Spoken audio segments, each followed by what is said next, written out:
I'm not writing this for likes, not for sympathy. I just need to understand what's happening to me. I'm not crazy, I swear.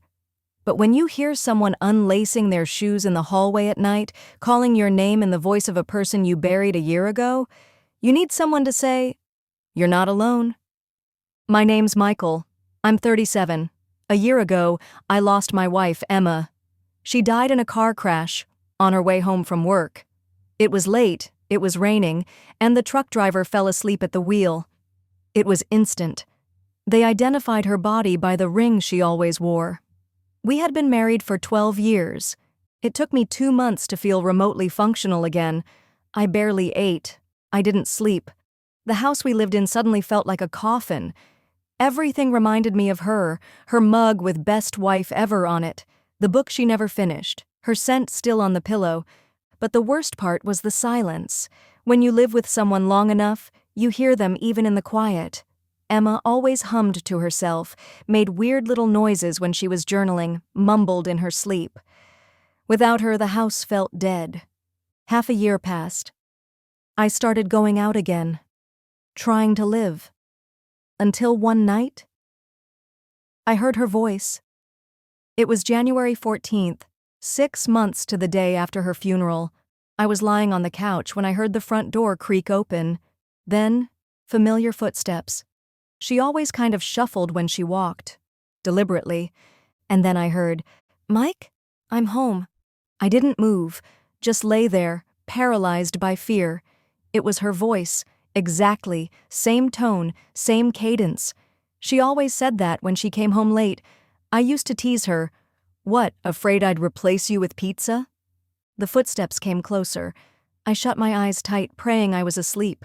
But then, I felt the couch dip next to me, and she whispered, "I missed you, Mike." When I opened my eyes, no one was there, but the pillow beside me had a slight indentation, and I swear, I could smell her perfume. The next day, I went to a psychiatrist. He said it could be grief-induced hallucinations, sleep paralysis. I almost believed it, until it kept happening. Every night, exactly at 10:37 p.m. First, footsteps, then creaking, then her voice, always something different. "Why won't you look at me? Did you throw away my flowers? Don't you miss me?" One night I heard her crying in the bathroom. I got up. The faucet was dripping and the mirror was fogged up, but I'd wiped it clean before bed. I was sure of it. On the 5th night, I decided to record it. I left a voice recorder running. In the morning, I played it back. 10:37, door creak, footsteps. 10:38, her voice. "Mike, open your eyes. I miss you." It was her, no doubt, her voice, and I was terrified. But part of me felt euphoric, like she was here, alive. So I made the biggest mistake of my life. I spoke out loud, "If you're really here, please, show yourself." The lamp instantly flickered off. The air grew thick, like right before a thunderstorm. I felt a hand on my shoulder, warm, human. I turned. No one there. But in the mirror over the fireplace, I saw her reflection. Pale, slightly distorted, but definitely her. And that's when everything changed. Emma started to live with me again.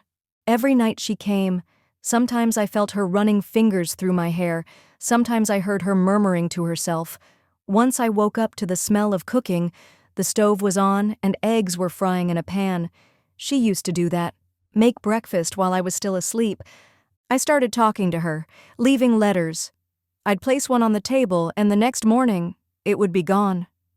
I began to believe it was a gift, that somehow I'd broken a barrier and now we could be together, even if only at night, in the dark. But then, I noticed something was off. She started to change. At first it was subtle.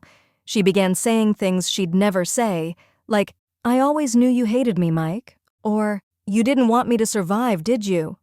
I tried arguing, telling her I loved her, but she'd just laugh, low and broken. One morning I woke up and found every mirror in the house blackened, like they'd been scorched from the inside. On the kitchen wall, scrawled in deep gouges, was, "I'm not Emma." I panicked. Burned the letters. got rid of her things, changed the locks, installed cameras. But she still came. And now her voice was wrong, sometimes raspy, sometimes way too high-pitched, sometimes like multiple voices speaking at once. She whispered right into my ear at night, "Let me in! Let me all the way in!" I checked the footage. Nothing. No sound, no movement. Just me, lying there talking to thin air. I tried leaving town, stayed at a friend's place 3 cities away. The first night, peaceful, no noises, no voices. The second night, 10:37 p.m. Doorbell rings. I check, no one there. Just her wedding ring on the welcome mat. I came back and I thought if I just faced her, if I just talked it out, maybe she'd leave. I sat in the living room, waited for 10:37. She came, sat next to me, whispered, "You asked me to come, Mike, remember?"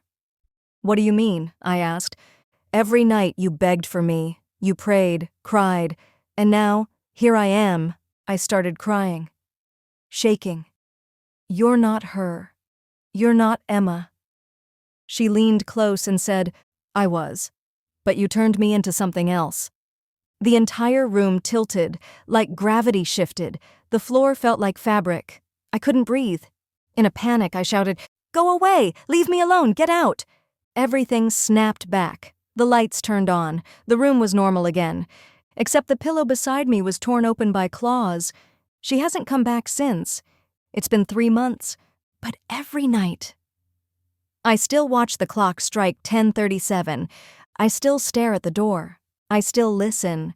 And sometimes, I think she's still there, on the other side, whispering, "Mike, I'm still your wife." Ending. Some wishes are better left ungranted. Some griefs are meant to be endured, because if you call out to the dead long enough, something else might answer. This was a Reddit nightmare. Subscribe if you're not afraid. And remember, if someone you lost comes back, ask yourself, is it really them?